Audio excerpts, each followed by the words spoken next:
আমি আজকে একটা অন্য ধরনের হালকা পাতলা মাছের ঝোলের রেসিপি নিয়ে এসেছি। প্রথমে আমি সরষে দিয়ে দেবো। আপনারা চাইলে কালো সরষে নিতে পারেন, আমি এটা সাদা সরষে নিয়ে রান্নাটা করব। প্রথমে সরষেটাকে একটু হালকা ভেজে নেব।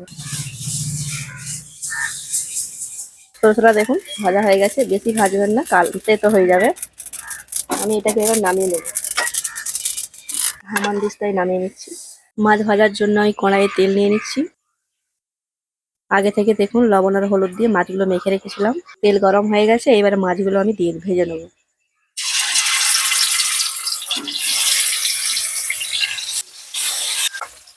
মাছগুলো এক পিঠ ভাজা হয়ে গেছে, আর এক পিঠ ভালোভাবে নেড়ে ফেলে ভেজে নেব।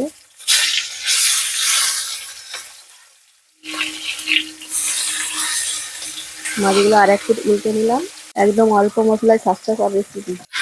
দেখুন মাছ ভাজা হয়ে গেছে, এবার মাছ ভাজাগুলো আমি তুলে দিচ্ছি। ওই তেলেই আমি মাছ ভাজার তেলেই আমি সামান্য কালো জিরে ফোড়ন দিয়ে দেবো, দুটো কাঁচা লঙ্কা, সামান্য পরিমাণে একটু হলুদ, সামান্য পরিমাণে একটু লবণ। এইবার আমি ভেজে রাখা মাছগুলো দিয়ে দেবো, পরিমাণ মতো জল।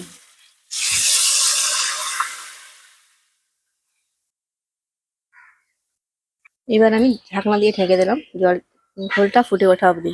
মিনিট 2-3 পরে দেখুন ঝোলটা ফুটে গেছে। এইবার আমি যে সরষেটা গুঁড়ো করেছিলাম সেটা 2 চামচ দিয়ে দেবো।